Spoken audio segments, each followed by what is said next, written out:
이런 걸 깨닫는 거죠. 예, 다른 것도 있을 수 있어요. 제가 그냥 예를 들어서 답을 하는 거예요.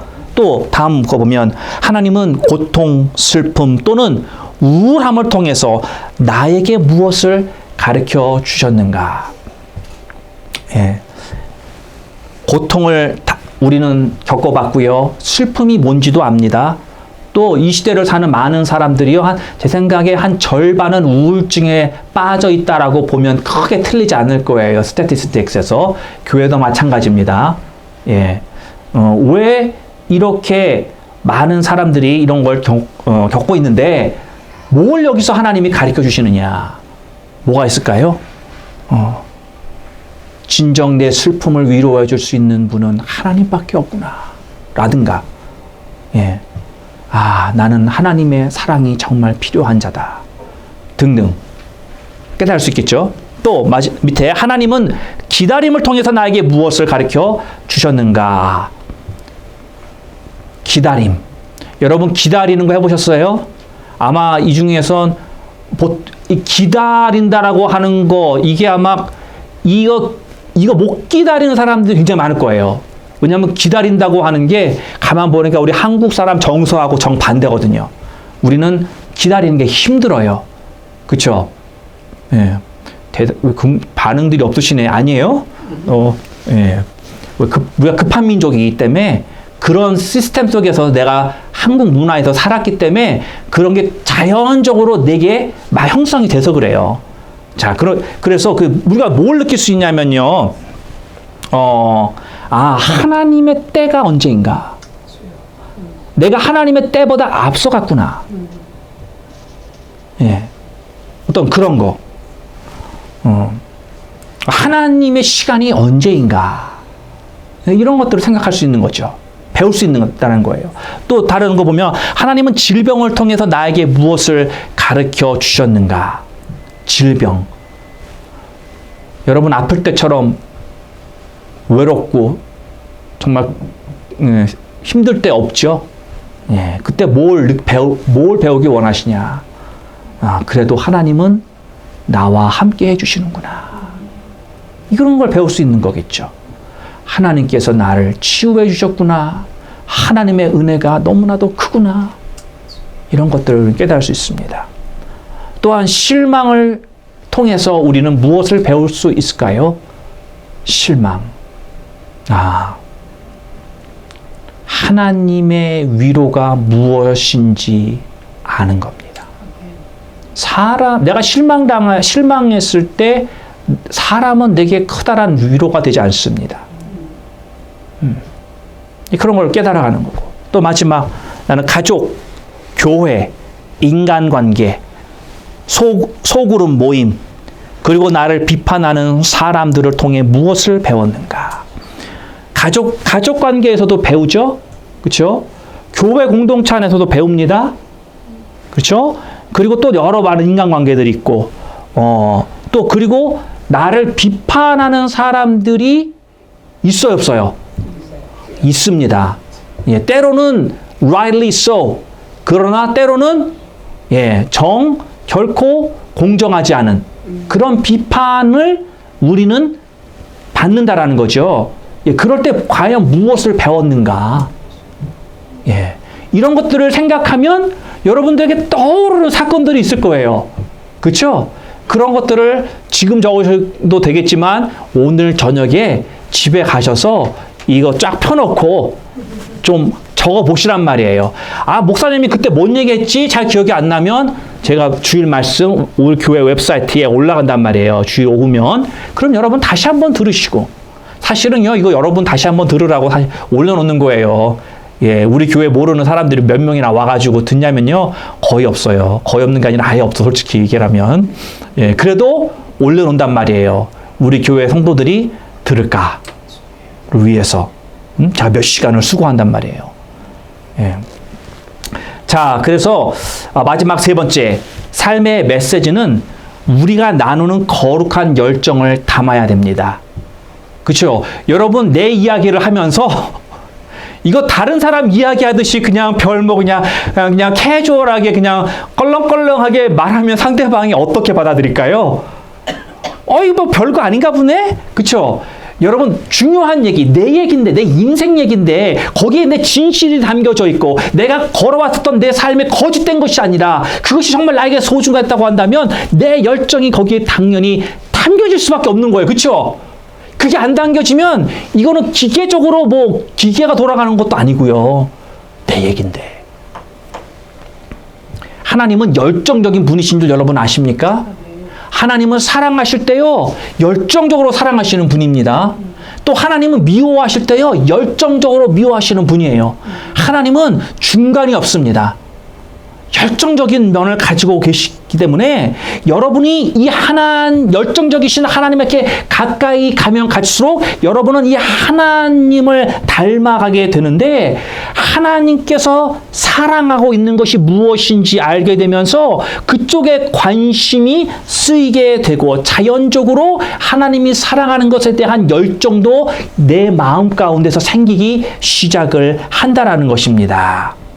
그렇기 때문에 우리는 자연적으로 하나님과 사귀게 되면, 하나님과 살게 되면서 내가 자연스럽게 하나님의 대사가 되는 거예요. 하나님을 대표하는 사람이 된다라는 것이죠. 사랑하는 성도 여러분, 내가 무엇인가를 진정으로 좋아한다면 그것에 대해서 말하지 않을 수 없습니다. 그렇죠? 정말 소중하게 여기고 정말 중요하게 여긴다면 그것에 대해 말하게 돼 있어요. 여러분, 음식 좋아하는 분은요, 음식에 대해서 말을 자주 하십니다. 그쵸? 예.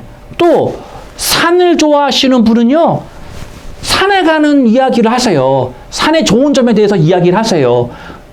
이건 왜? 내가 관심사니까.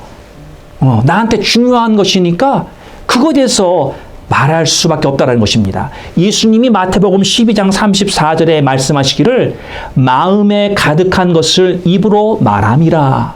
그렇게 말씀하셨어요. 마음에 가득히 있는 거가 말로 나오게끔 되어 있다는 것입니다. 다윗은 시편 69편 9절에 어떤 고백을 하냐면, 주의 집을 위하는 열정이 나를 삼킵니다. 다윗의 심장 가운데 하나님을 위한 그 열정이 얼마나 많은지, 그 열정이 나를 집어삼킨 정도라고 말합니다. 여러분, 예레미야 선지자는 또 뭐라고 말하냐면요, 내가 다시는 여호와를 선포하지 아니하며 그 이름으로 말하지 아니하리라 하면 나의 중심이 불붙는 것 같아서 골수에 사무치니 답답하여 견딜 수 없나이다. 내가 더 이상 하나님을 증거하지 않으면 내 안에서 불붙는 것 같이 너무나도 괴로워서 내가 못 참을 것이다. 그러니까 하나님의 말씀을 전하는 것에 대한 열정이 얼마나 많았는지를 보여주고 있는 것입니다. 여러분, 열정을 담아서 삶의 메시지를 전하시기를 바랍니다. 하나님이 주시는 이 거룩한 열정이요, 때로는 어디까지 가느냐, 내가 경험한 어두운 과거들까지 오픈하게 만든다는 것입니다. 내가 받았던 학대, 내가 경험했던 중독, 내가 경험했던 불임, 내가 경험했던 우울증, 내가 경험했던 질병 등등 수많은 것들, 다른 사람들 앞에서 밝히고자 원하지 않는 이러한 것들까지도 내 안에 거룩한 열정이 불타오르기 시작하면 그런 것까지 다 오픈하게 된다라는 것입니다. 하나님은 열정적인 사람들을 사용하십니다. 그리고 그들을 통해서 하나님의 나라를 확장해 가시고 계십니다. 하나님은요, 우리 모든 사람들에게 똑같은 열정을 주시지 않습니다. 어떤 사람은 산을 좋아하듯이, 어떤 사람은 먹는 걸 좋아하듯이, 어떤 사람은 강을 좋아하듯이, 어떤 사람들이 좋아하는 게 달라요. 그렇죠? 다른 열정을 갖고 있단 말이에요. 열정의 레벨을 말하는 게 아니라 어떠한 것에 대한 그런 열정들이 다를 수 있다는 것이죠. 곧 무슨 말이냐. 내가 어떤 열정을 가진 것에 다른 사람들이 다 내가 이거 열정 가진 이것에 똑같이 열정을 가졌을 거라고 생각하시면 안 된다라는 거예요. 나는 열정이 있어요. 그렇죠? 그런데 다른 사람은 다른데 열정이 있을 수 있다는 거예요. 나와 다른 열정을 갖고 있다고 해서 저 사람이 틀렸다고 말할 수 없어요. 그렇죠? 그 열정도 결국은 하나님이 주신 것이고 그것을 이루어 가실 것도 하나님이 분명히 계획 가운데 가시는 것이기 때문에 나는 이거가 중요해서 이거를 열심히 하려고 하는 열정이 있는데 왜 안 도와줘? 왜 당신은 여기 같이 조인 안 합니까? 예, 같은 열정이 있는 사람은 쉽게 그게 되겠죠. 그러나 다른 곳에 더 그런 어떤 하나님 열정을 주신 게 있다면 여러분 그걸 또 내 것으로 강제로 이렇게 할 수는 없다라는 것이죠. 대신 우리는 서로의 삶의 메시지를 존중해 주면 됩니다. 예, 서로 다른 그런 삶의 메시지를 경청해 주면 되는 것입니다. 우리 자매님은 이런 것에 하나님이 열정을 주셨군요. Good for you. 제가 위해서 기도하겠습니다. 응원하겠습니다. 내가 그것을 함께 하는 열정까지는 없다고 할지라도 그러나 그것이 분명 필요한 것이고 하나님이 계획하고 하시는 것이라고 한다면 I'll support you. 예, 내가 같이 앞장서지는 못할지라도 내가 정말 묵묵히 뒤에서라도 기도하며 응원합니다. 예, 그게 삶의 메시지를 존중해 주는 것이죠. 마지막 네 번째 삶의 메시지는 복음을 포함합니다. 복음을 담는 거예요. 여러분, 복음이 무엇입니까? 쉽게 말할 수도 있겠죠. 성경 구절을 제가 한 두어 가지 나누겠습니다. 로마서 1장 17절의 말씀 보면은 복음에는 하나님의 의가 나타나서 믿음으로 믿음에 이르게 하나니 기록된 바 오직 의인은 믿음으로 말미암아 살리라 함과 같으니라. 복음에 하나님의 의가 나타나서 믿음으로 이르게 되어서 그 의인은 믿음으로 말미암아 살 것이다. 그러면서 고린도 후서 5장 19절에 그걸 정확하게 또 어떻게 말씀하냐면 이는 하나님께서 그리스도 안에 계시사 세상을 자기와 화목하게 하시며 저희의 죄를 저희에게 돌리지 아니하시고 화목하게 하는 말씀을 우리에게 부탁하셨느니라. 하나님께서 예수 그리스도와 함께 하셔서 세상을 위하여 끊어졌었던 하나님과의 관계를 지금 화목하게 하셔서 하나님의 그 wrath, 하나님의 그 진노하심의 죄에 대한 진노하심을 화목하게 예수님이 만드셨다는 것입니다. 이게 복음이라는 것이죠. 그리고 이것을 위하여 우리에게도 그런 일을 감당하라 라고 말씀하고 있는 것입니다. 복음은 우리가 예수님을 통해서 우리를 구하시는 하나님의 은혜를 믿는 것입니다. 그래서 그걸 믿음으로 우리의 죄를 용서받고 삶의 가치가 얼마나 소중하고 어떠한 목적을 가지고 살아야 되며 영원한 나의 집을 준비하고 계신 저 천국에 계신 그 하나님에 대한 소망을 붙들고 사는 것, 이게 복음입니다. 하나님의 사랑과 열정을 우리는 배워야 됩니다. 잃어버린 영혼에 대한 영적인 부담감이 무엇인지 우리 안에서 하나님께서 깨닫게 해주시기를 바랍니다. 모든 사람들이 다 중요합니다. 중요하지 않은 사람이 없습니다. 부모는 아이에 대해서 두려움보다 사랑이 크기에 아기가 불타고 있는 집안에 죽을 것 같으면서도 뛰어들어가 아기를 구하는 게 부모의 마음이라는 것이죠. 우리에게는 다 두려움이 있습니다. 그러나 하나님의 사랑이 우리에게 임할 때 우리의 사랑이 더 커져서 그 두려움을 뛰어넘고 사랑의 역사를 일으킨다는 것입니다. 여러분이 복음을 전하는 것에 두려운 마음이 있다고 한다면 하나님 앞에 기도하시면 됩니다. 하나님, 내게 그 잃어버린 영혼에 대한 사랑의 마음을 주시옵소서. 주시옵소서.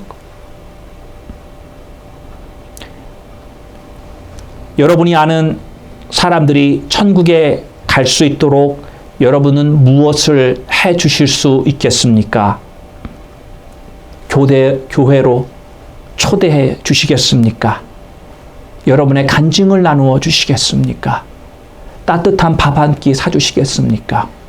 아니면 그들이 예수님을 영접할 때까지 위해서 그 영혼을 위해서 기도해 주시겠습니까? 사랑하는 성도 여러분, 하나님이 주신 기회를 놓치지 마시기를 바랍니다. 말씀을 맺겠습니다. 사랑하는 성도 여러분, 여러분 때문에 천국에 가는 사람이 있습니까? 있습니까? 그분이 여러분을 천국에서 만날 때 뭐라고 말할까요? 당신이 내게 복음을 전하여 줬기 때문에 내가 천국에 올 수 있었습니다.